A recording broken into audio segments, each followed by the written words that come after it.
WGLNA League North America World of Tanks. We're about ready to start the matchup of Hammer Time versus Kung Fu.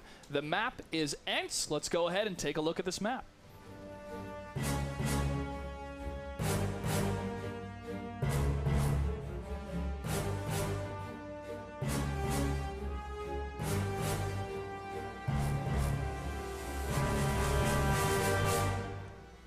The ever-faithful and observant Rookhill, why don't you break down the different positioning right now of these two teams? Yep. All right, we're seeing from both sides of the map, both teams are playing for the city. And I've drawn arrows here trying to indicate for you guys the different routes that I expected to see. Now, I was hoping to see some people move down the one line, which we're actually seeing two tanks move down the one line, along with one heavy tank hitting up F2. And he's going to proxy spot the other T1 from the red team. That is Hammer Time. So Hammer Time up north, red, has taken a very, very normal position. This is not to be unexpected. They're going to move in now, and they're going to take this courtyard here in E2, leaving leaving Kung Fu in the south, kind of spread out, actually. I don't think they were expecting this kind of move. This is right now, Hammer Time has the opportunity to push, and they've got a tank out of position. I'm hoping they see this and they do something with it. First blood, IS-3 by Drynitz takes down Fetch, the T1.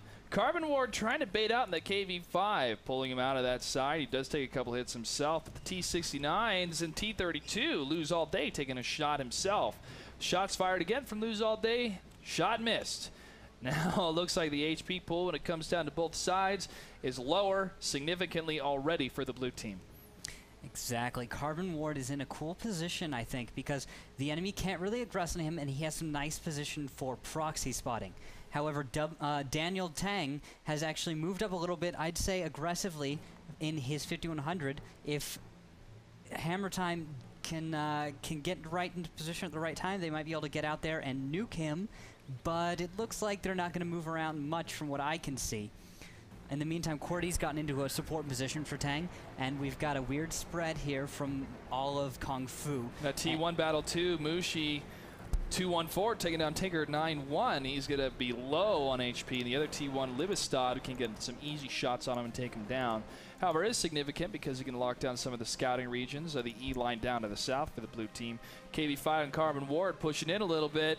T-32 lose all day trying to peek around the corner, but a bottleneck effect is in place between these different tanks. Shots fired. Declan of Death takes it on the AMX 5100. And there is the flank from Terry Love shooting your bird. At the same time, QWERTY and Daniel are moving in and focusing Declan of Death down. He's down to 357. They're shifting to NYPD. On the other side, other people are still fighting. Ooh, Drynet's going to go down here on the IS-3. Carbon Ward going to pick that up. He's going to move on through. KV-5 still has a lot of hit points on him. He's going to be a really tough target to take out. He is. And wow, he's just surging in there. He is, man. That HP bank, he's ready to deposit some death against Declan of Death. Declan, 4 hit points, going to be taken out. And now Carbon Ward is going to be punished by the other AMX 5100. He gets blown up.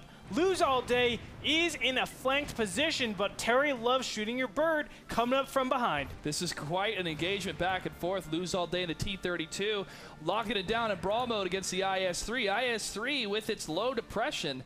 Arcangle is not able to get down into the hole at that type of maneuver. This is exactly where Lose All Day wants to be.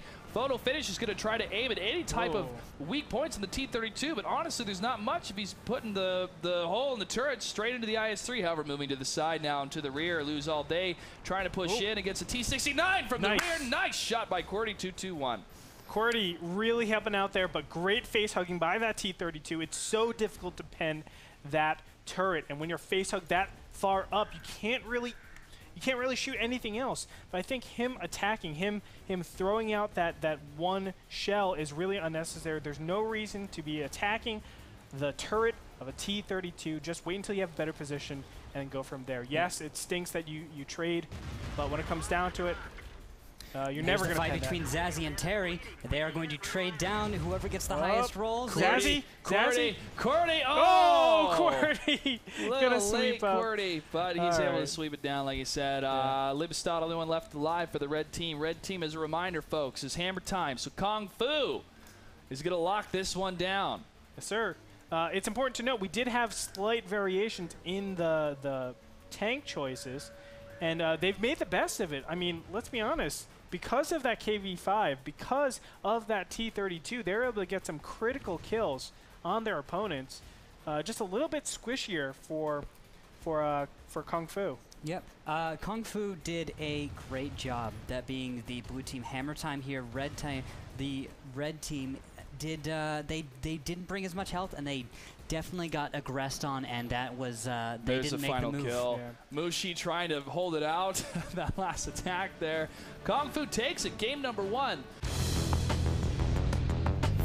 Welcome back, ladies and gentlemen. Wargaming.net League North America World of Tanks. Make sure to tweet at us at WGLNA for some gold. That's what we all want, man. I was doing my announcer voice, by the way. I was like, ladies and gentlemen, welcome I know. back. I can't wait to be in front of a live crowd again. Also, follow us on Facebook, facebook.com/WGLNA, and YouTube. You guessed it, youtube.com/WGLNA. If there's one thing we do right, it's getting those VODs out on YouTube as fast as possible for everyone to enjoy it. We also have a rebroadcast the following morning for all of our European friends that love to watch the broadcast here and see their potential competition when it comes to the World Finals, which will happen 2014 in the beginning. That's crazy, man. More info about that. Point system and everything has been released. For more information, WGLNA.com. Well, it looks like we're going to be in the match here pretty soon. The map is going to be Prokhorovka. I'm getting better at it, I hope, Soviet. Let's go ahead and take a look at this map.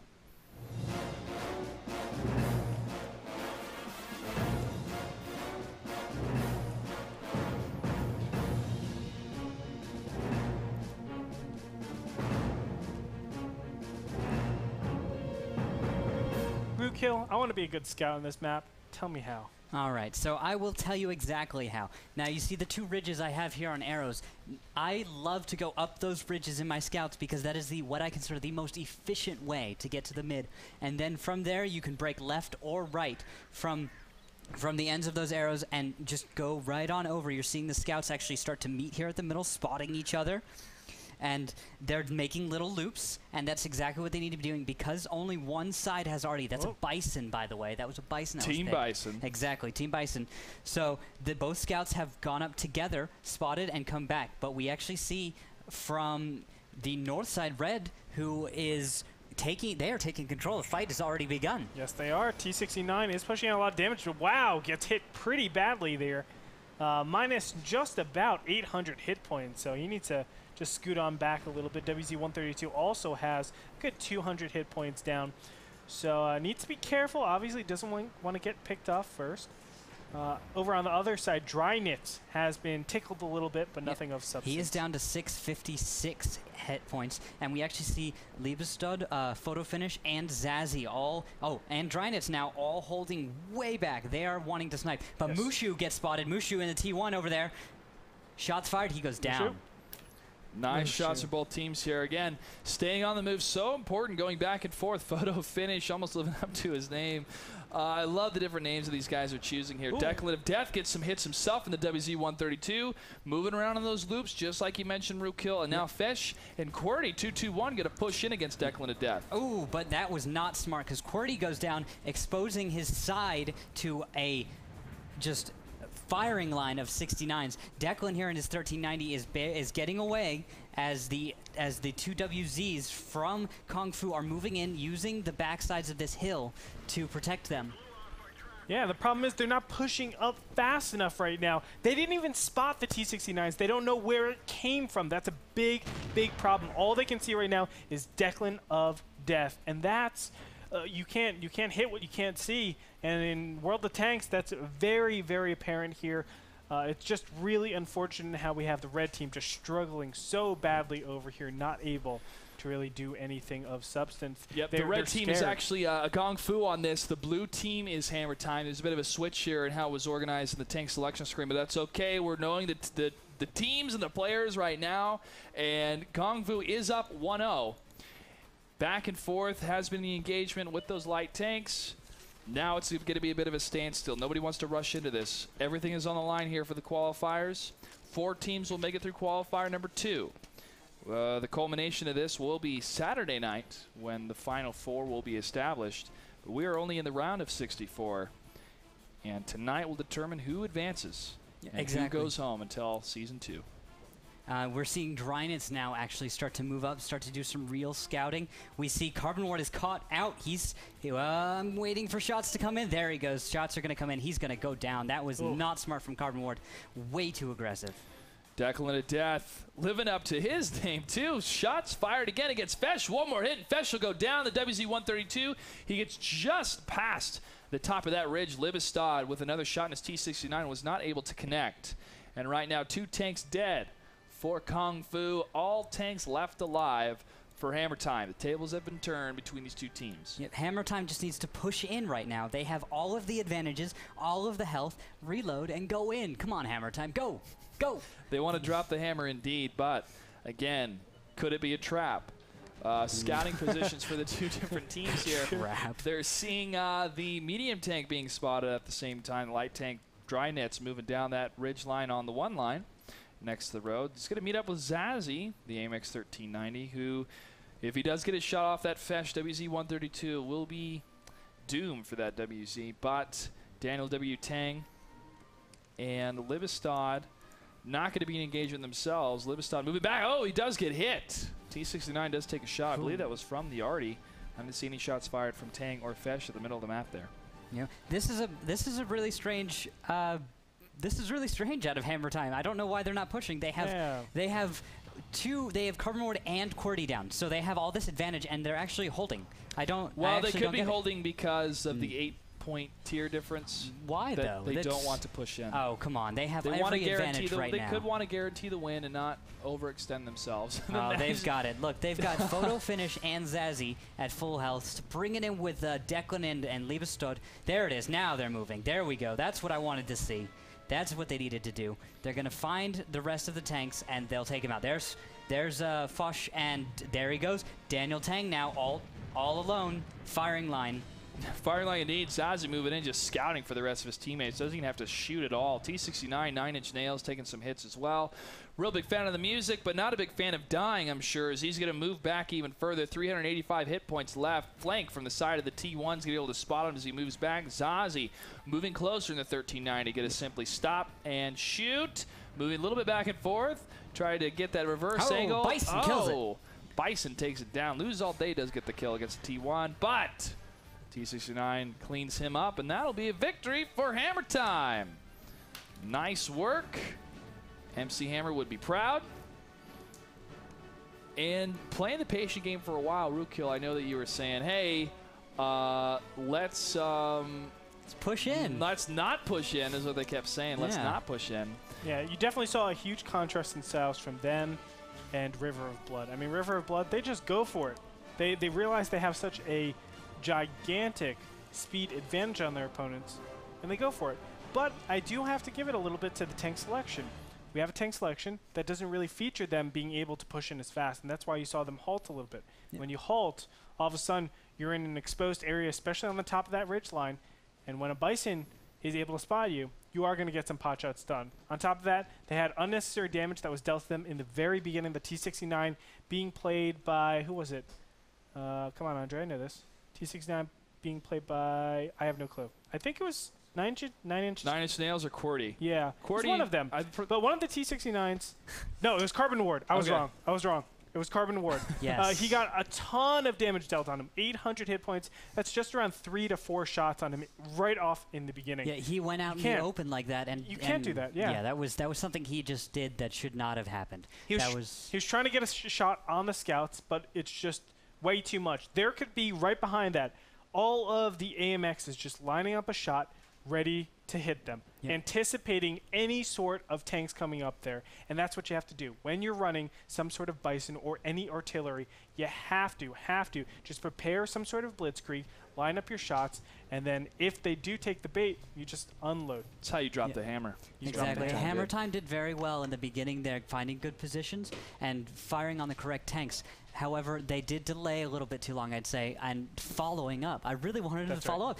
The beginning was very good. It was very strong, and they anticipated their enemy, that they were going to push, and they were ready for when that happened. But the follow-up they needed to bring that in, because at that window of time where they weren't pushing in, finishing off tanks, was time that Kung Fu had to try and actually do something, to get away, to regroup and reposition so that they could maybe come back if Hammer Time pushed too late. Because when Hammer Time finally pushed, they actually pushed into the open, and if those 2 WZs hadn't been there, there could have been some nice damage traded there. So it could have been, but that wasn't the case. The case was Hammer Time was able to take that battle. It is now tied 1 versus 1. We come back. This will be battle number 3 of Hammer Time versus Kung Fu. Don't go anywhere.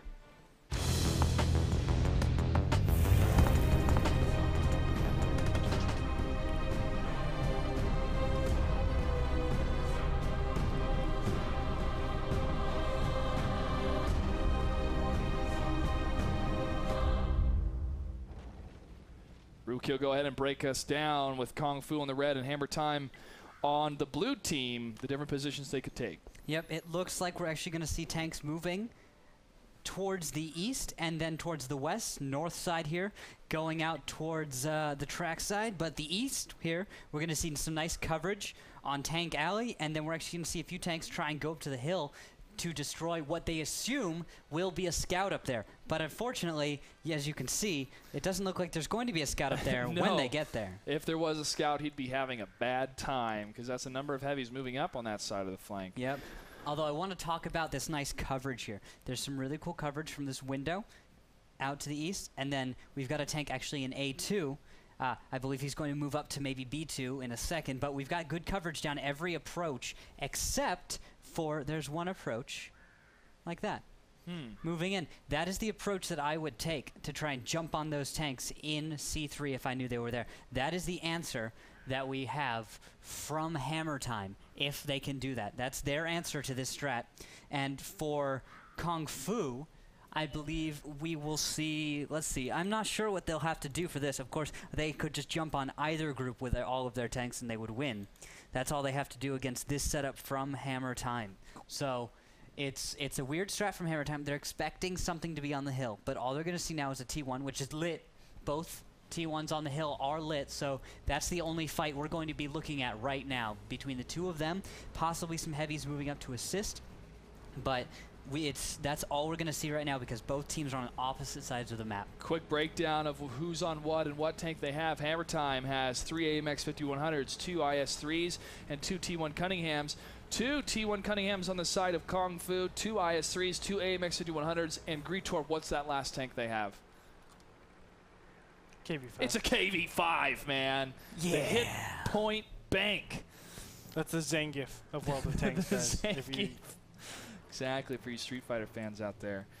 Yes, and at the same time, I want to point out something really cool about these 5100s. They're turned around, their engine decks faced up the hill, and they're actually looking, expecting a tank to show up, and they're waiting in ambush. They're prepared to shoot and scoot.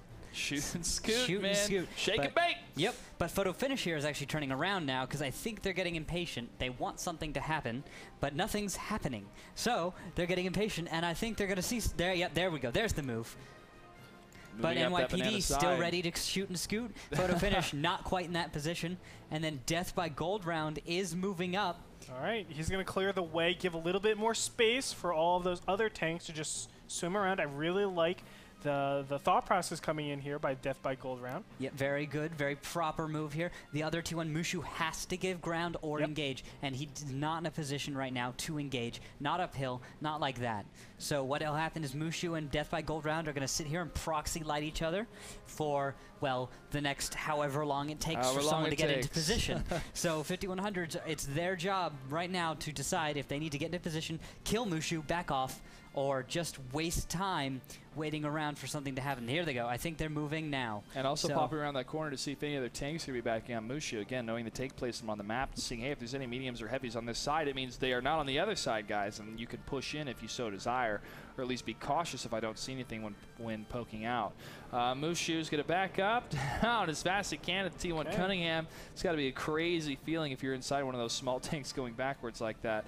But he's gonna pull back, and he's gonna reposition himself at the end of this way here. The T1 from Death by Gold Round pushing out again. As you said, Root Kill, it's gonna be just kind of a standstill right now between the two different teams. 5 minutes, 53 seconds left on the clock. Now movement up to the hill. Those two heavy tanks. Still sticking by the castle. Not a whole lot of movement yet, however. Both teams not wanting to actually engage yet. They're not sure what their opponent is doing. We've got on the other side of the map, we've got Kriegermaster attempting some proxy spotting. So he's attempting to proxy spot, but he's not going to find anything because I'm pretty sure he's maybe 100 meters from the enemy, and he's not going to quite slip in there safely as that 50 meters unless he comes around this next corner. So now that he is the only tank on the map that's really having a chance of engaging. At the same time, we got 5100s ready to snipe. Actually looking back over there from the high ground, NYPD, Photo Finish, and Zazie up there are trying to get, they want something to happen, but neither team is really going. But Drynet's here actually moving up, along with Liebestad. They are getting ready to make some kind of push. What's going to happen is their kind of move is going to be, they're going to take the northeast side of the map. That is their next move. They are setting up for it, and Drynet's is prepared. The 5100s are ready to come screaming down that hill, and Drynet's, along with his battle buddy Liebestad, are prepared. It's going to be Metal Fury hanging down that hill. He takes a couple shots at T1, realizes that hurt. I'm going to send my big brothers after you if they come down that hill and take down that T1. However, once he's able to scout anything above that T1 Cunningham, that's going to be huge information for the red team to know what's happening. QWERTY has been spotted in the west. He was in C3, and he was spotted by Kriegermaster. So now now Drynet's and Liebestad realize how close they are to the enemy and how cut off they are. So they're having to decide now what they need to do, because now they have indications the enemy is in the west. That's all they know. They think the enemy's in the west. That's what makes sense. They're probably camped up in the northwest. So what happens now is they need to try to regroup and then make that approach we were talking about earlier. That's remember? right. They need to collapse completely on this eastern side. Oh, actually, the 5100s are deciding to retreat and take the safe route home to regroup with Drynet's and Liebestad. They are taking it all the way down the ramp on the backside of the hill for Himmelsdorf. I would have much rather had them push up, but of course they want to play cautious because this is a single elimination, folks, and it's tied 1-1 in a best of 5. First to 3 will continue on in qualifier number 2 for season 1 of the WGLNA with a $100,000 prize pool at the end of the road for season 1. This means everything for these teams playing tonight. And now we have the 5100 splitting up a little bit. They're moving up Tank Alley here, and they're preparing to move towards the cap. That's what I'm seeing here. Moves towards the cap. We've got Drynet's leading the way. His 5100s are a little bit far behind. They need to catch up, and Drynet's needs to worry about. Look at where the two T1s are as well. Mushui and Lose All Day are actually going to gang up on Death by Gold Round. So they're trying to get this small little advantage. But look at the time. There's 2 minutes and 45 seconds left. This isn't going to be the best way, but they are going to take out this T1. But because of that, they won't get the scout out. There's going to be great positioning coming in from Hammer Time. Yes, exactly. And while this is all happening, we have a tank getting spotted again in the west. Drynet's was trying to reverse angle a little bit on on the corner right here outside of cap. There we go.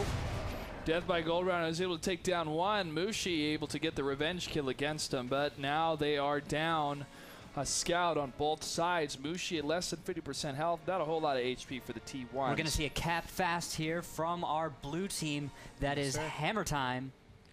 Yes, sir. They're going to be jumping on cap. Photo Finish leading the way. We've got Drynet's and Liebestad ready to screen the cap here. They're going to pop out as soon as somebody exposes themselves. Carbon Ward being the first one. KV5 taking the lead. He is the first one. Gets a shot on Liebestad. Nice hit on the KV5. He's going to get hit himself, but again, using the advantage of the HP, moving out. AMX 5100 taking the rear from the side. Trey loves shooting your bird, moving in as well. Carbon Ward taking a lot of hits. Same with NYPD and Zazie trading fire. There goes Carbon Ward to the KV5. He goes down. Shots again, fire between the two. Blue team has a better positioning, it seems, right now for the crossfire, but more shots fired going across. AMX 50s are down. IS3s winning the fight, it looks like, on the two sides of Liebestad and Drynet's with that side fire, focusing down the other IS3s that's available.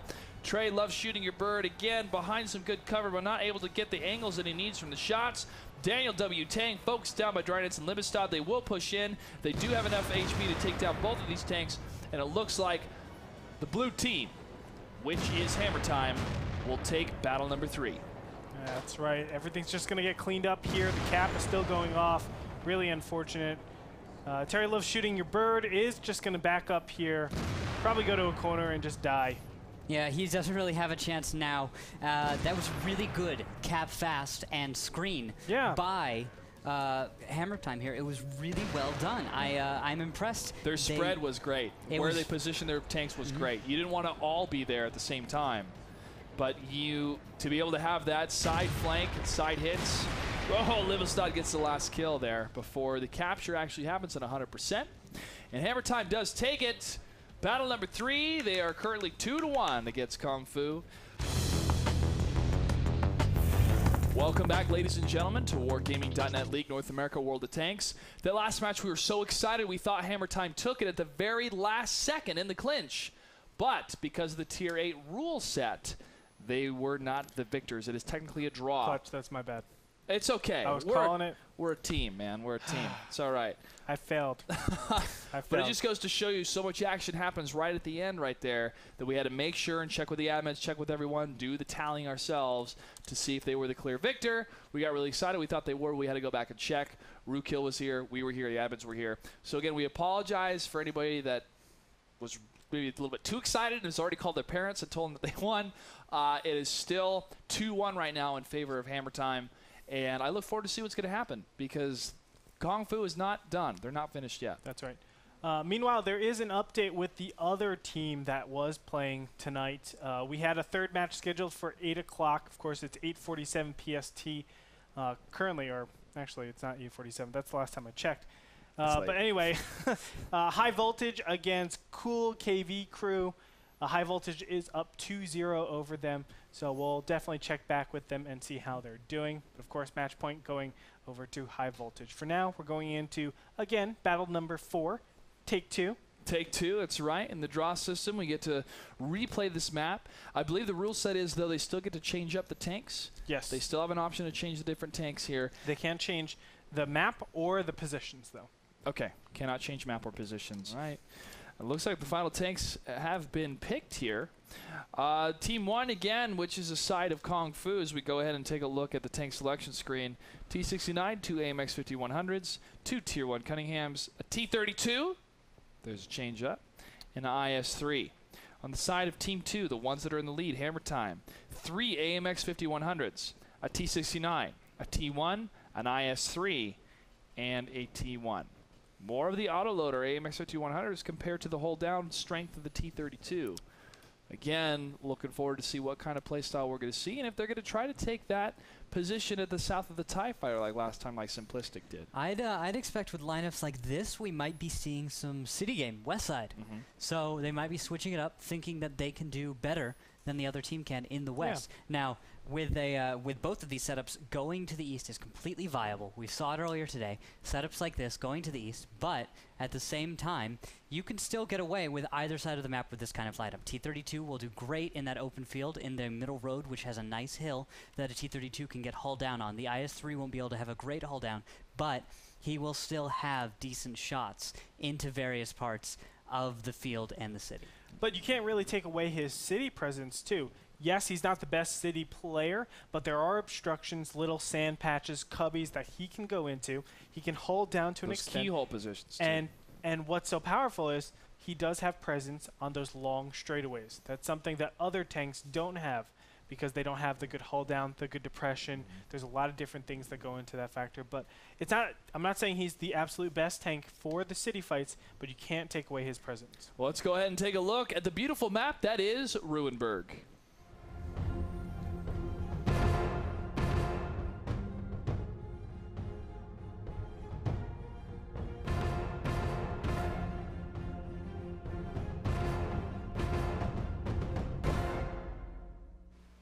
Rookkill, take it away. Where are they going? Right, so it looks like we're going to see east side movement from the north here and to the south, a city play. So I don't know how aggressive it's going to be, but it looks like we're actually going to see G2 and G3, or no, wait, maybe F2. Yep, that's what it's going to be. All right, a decent spread in the city here. We're going to have nice crossfire. into these numerous little corners here, and it's a really nice way to do it because what happens is from G1, you actually have shots across to E1, but you can't be spotted if you do that. You can avoid being spotted through that because there's some bushes, and what happens is the person from the church or from here spots, and then because you're so exposed, you will get shot. So we actually got tanks still moving up in the west. We've got tanks lit. A tank in E6. Who is that? E6, we get a little bit closer here. Just checking out kind of the East Village at this time, Rukil, as you were mentioning where they were for E6. That is Carbon Ward. Yeah, yes. the IS-3 moving in slowly but surely. He does scout the 2 tanks that are spotted on that side. And now it's going to be an exodus from the East Village for the red team, which is Gong Fu. Yeah. They are down 1 point in this battle number 4, a draw. Carbon Ward now putting himself in a good position to get that side. I don't want to say side scrape. We will call that reverse angle. There He's you trying go. to. There you go. There we go. Learning on the fly. The AMX 5100, however, right now taking some shots himself. At least one hit against the IS-3, but nothing has landed so far. No blood has been drawn for either team. Yeah, Drynitz and Photo Finish have a nice crossfire on this middle road here, and because the IS-3 is in his cubby, he's going to have a hard time if he tries to leave. So we've got the IS-3, which is Carbon Ward, is pretty much stuck. Lose All Day is going to try and mimic what Photo Finish and Drynitz are doing, and he's going to have his own haul down, where he's going to be incredibly potent if he can get his shots onto anyone. So Lose All Day, great positioning from him. I'm expecting a flank from right now from Kung Fu. Are they coming in? Are they flanking? Where from? Shots fired again from the IS-3, trying to get Drynitz. T1, Negsmaster 17 having to fight himself with Fesh. Now 3 of the heavy tanks moving in, 1 medium and 2 of the heavy tanks moving into the side, trying to get the surround on Kriegsmeister to stop that positioning. Maybe get a little bit better map control with the scout. However, T1, Fesh moving in. T69, Cordy gets the... No, Fesh gets the kill. Yep. No wasted shots from Cordy. He gets to keep all 4 of those. So, in the meantime, we've got an obvious move. Kung Fu is obviously moving, so what has to happen now, and what is happening now, is Hammer Time is pushing. They're breaking out of the surround. They're instead of getting flanks, they're going to attack on Lose All Day and Carbon Ward, who are effectively caught out and alone. Liebestad moving forward. Drynitz doing the same. Liebestad taking a lot of hits himself. Beautiful flanking now from the red team. Kung Fu has got him in a nice attack. NYPD and Zazie are not going to be able to join their friends on the other side. However, Lose All Day is going to get surrounded. Gets the kill against the T69, but the IS-3 is going to move to the side with the AMX-50 continuing to attack him. At the same time, from the rear, QWERTY is going to continue to attack fire on the AMX-50 100, while Terry Loves Shooting Your Bird is going to take some hits himself, but gets the kill against Zazie. Wow. They have split the team in half. Wow, yeah, this is wonderful. I mean, the cavalry has arrived, but they're arriving into a flanked position. Really unfortunate. Another kill goes down. QWERTY going to poke out here, but he has 2 directions to defend against. This is so difficult. Yeah, we have Photo Finish, who is a consistently firing IS-3. He's going to put out some really nice damage consistently. Drynitz being the autoloader, that's a good combo. But on the other side, you still have a T69 and a 5100, who I assume are on reload right now. But I do not know. But they're not aggressing, so obviously Daniel is going to wait until he's got all 6 shots. QWERTY's probably got his shots up right now. There's QWERTY with his shots. Moving out, IS-3 gets a hit. But hit on the IS-3 moving in, but shots fired. Drynitz gets a hit on QWERTY. Drynitz is going to be focused here. Drynitz in trouble. QWERTY, one more shot. He can take it down. The glass cannon's about to fall. No! Photo Finish takes down Tang. Moved too far out. QWERTY is in trouble. That IS-3 making Mother Russia proud as he takes down that French tank. He's clipping right now, and he's gone out of here. QWERTY is dead. No, wait. No. QWERTY is dead. Fesh and Mushu are the only 2 alive. But they're about to cap. Are you kidding me? They kept pressure the entire time. Oh my God. Blue base has been captured. That means a victory for Gong Fu. No confusing that. Unreal. I was waiting to see if one of the light tanks from the blue side was going to move in. There was one T1 Cunningham that could have got a couple shots to reset, but it looks like it got destroyed. Yes, that was fantastic. We were so distracted with that fight, we forgot about the cap, and I'm pretty sure that Hammer Time was actually in the same position. They were also distracted by the fight. They weren't paying attention to their cap. I've had that happen to me. I've done that to other people. When you're getting capped out, sometimes you don't notice because there's a fight going on. You have to focus on trying to focus tanks down, trying to get into position, move your tank, all these things. You don't have time to worry about cap, and Hammer Time didn't have time to worry about cap, so they got capped out. So good job, Kung Fu. Another example of why the T1 Cunninghams are still a viable part of the 7x42, man. A victory for Kung Fu for that. We're going to take a quick break. When we come back, it is the final match between Hammer Time and Kung Fu. Only one team advances, the other one goes home. Stay tuned. Welcome back, ladies and gentlemen, to WarGaming.net League North America World of Tanks. I'm Joshua Gray, call sign Clutch. Joining me is Andre Hengchua, call sign Greytorp. That's right. And as well, not to be confused with cosine Greytorp. That's right. Cosine Greytorp. Is that even a thing in math? No, it isn't. It will be now. Well, I can name a variable Greytorp, and then it would make sense. Yeah. If Greytorp is an angle, cosine Greytorp would be like, let's say Greytorp equals 30 degrees, cosine of 30 degrees. Boom. If X can be a variable, so can Greytorp. So can Greytorp. And another great variable to this team is Randall Rookhill Holcomb. Rookhill, where did that name come from? I love Star Wars, and I loved Knights of the Old Republic. So there was the crazy little guy on Terrace, and I liked his name, but I didn't like quite the way it was spelled, so I altered that a little bit. I see. Yes. I see. Well, we do have an announcement for everyone. For the last match that happened tonight that was scheduled, the players already played because it is getting late. And the victor is High Voltage, 3-0. They defeated Cool KV Crew. So we want to thank KV Crew for joining us for the qualifiers. We wish you the best of luck in Season 2. And a huge congratulations to High Voltage. You'll be moving on to the round of 32. We have one more match, one more battle that's going to determine this match between Hammer Time and Kung Fu. And that last cap victory blew me away, man. That was crazy. Yeah, this series has been great. It has been. I mean, that last game could have gone either way, and it's especially if there wasn't that cap. Like, if one single T1 would have been taken out, you have an extra 50 seconds to do something about that. Yeah. That's gigantic. That cap won the game. That was it. That well, cap, without that, of course. But the thing is, like, if he had been a second or two later, that could have been it. But his timing just barely. That means Kung Fu's got to be incredibly excited about their scout team right now because they are keeping them alive in this tournament.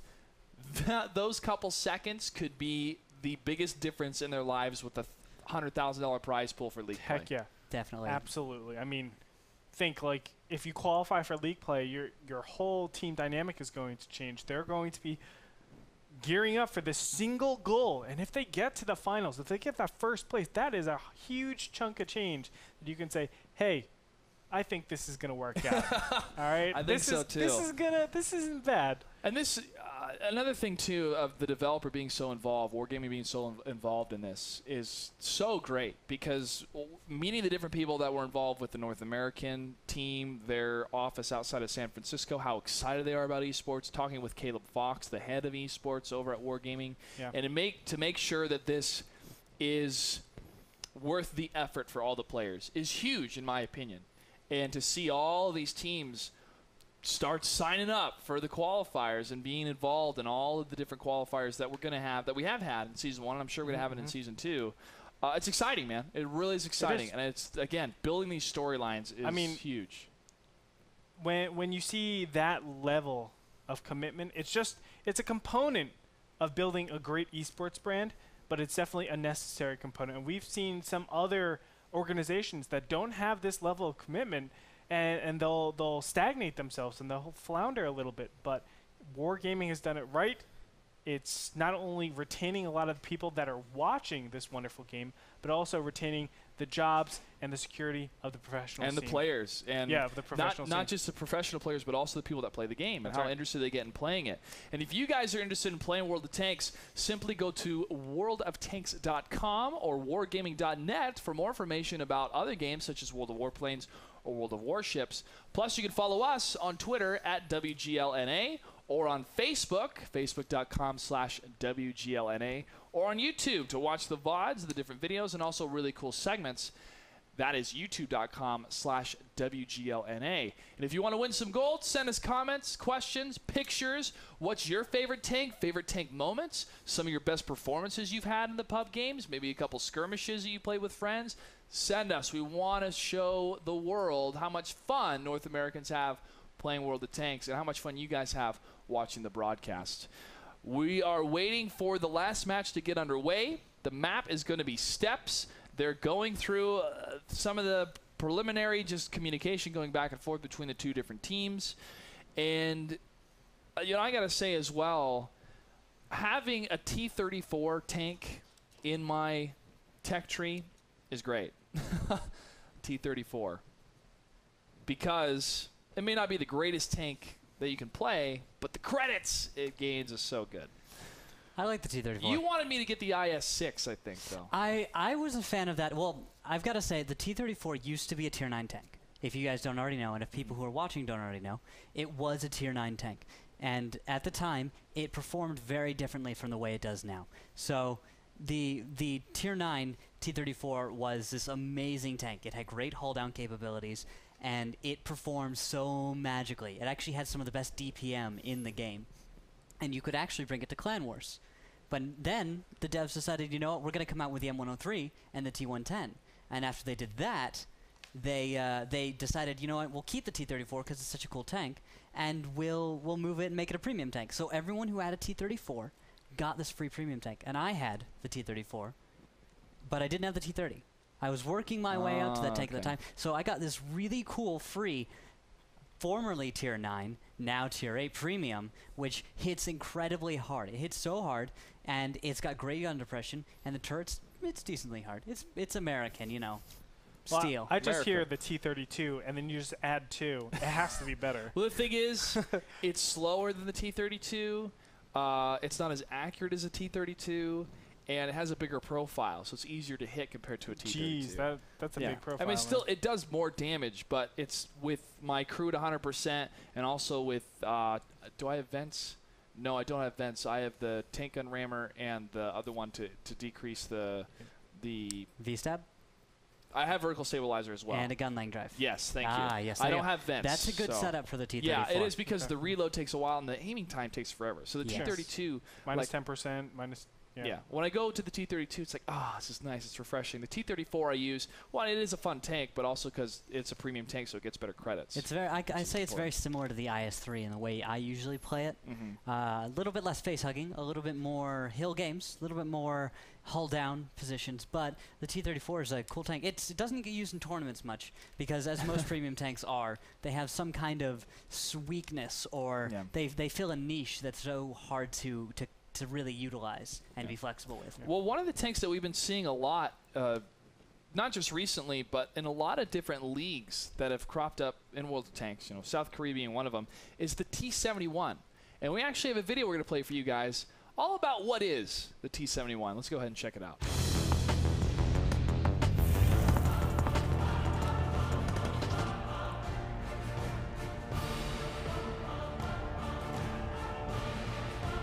All right, Russo, show me what is going on with this last and final battle that determines the match between Kung Fu and Hammer Time. Are they going to the east? Are they going to the west? What's going on, Ru? What we're seeing right now is some really cool opening scout moves. There is a rock right here, and that is where I think one light tank will go, and there he is. But 2 light tanks are going to take their own routes around to no, he's not going to loop back. He's going all the way in. What is going on? This is Arrow crazy. racked. Goodbye, death by gold rounds. Oh, wow. Jeez, Amex 1390 is taking him out. That was from very far away. WZ-132 stops the T2 light. He's going to turn circles around this T2 light. Going to line up another shot. 9-inch nails takes him down. Quick 3 tier points already taken out. That's gigantic when you're running artillery, by the way. Especially with the confidence that's going to build right now. It may be small, but you took down 2 tanks within the first minute. Yep. Now Zazzy is the only real scout left for hammer time. So what's going to happen now is that was actually a really cool aggressive move. I did not expect that, and we saw some really nice aggressive scouting, and it paid off. Yeah. Because guess what? Hammer time has been really passive this whole time. Yeah, and it was only aggression on the scouts. It's not aggression like I'm just going to try to kill you right away. It just let's pick off the very vital, important scouts, and we're going to hemorrhage them away over time. Exactly. So we see Kung Fu actually beginning to understand very well their opponent. They know that hammer time is going to go back and find a nice position. Zazzy is now forced to be a scout. Daniel Tang being a little too aggressive. He's going to take some hits here for his scouting a little bit too aggressive. They should have known hammer time was out in the west because they were not out in the east. So Tang is down to 315. And that's a lot of damage, actually. That's a lot of damage. That now Daniel is a lot of damage. Yes. It is a lot of damage. It means he's not going to be as aggressive with his friends if he wants to be moving into these different sections. But Drynitz takes down the T1. Lorraine still being effective, even though he's lost 2 of his light tanks, 2 of the scout tanks to move around. And being able to shut down any type of movement that's possible with that Lorraine is going to be crucial here, because Kung Fu has decided not to go the arty route. So therefore, they have to either take cover more effective or be continually on the move, almost like a school of fish moving together as one. Makes it harder for predators to be able to just locate a single fish itself. So right now, like, this is a very uncomfortable position, in my opinion, for Team Blue, which is hammer time.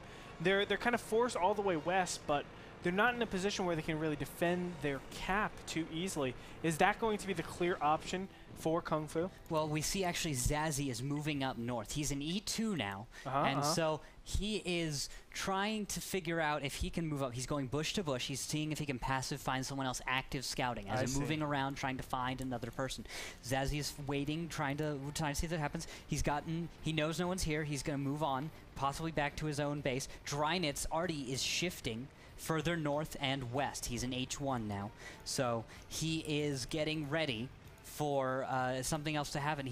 I'm not sure what's going to happen. I think Zazzy and the 69s are going to flip position. Zazzy is going to cover cap. The 69s are going to go and aggress north. They're going to make a push for the enemy cap. They're going to try and set something.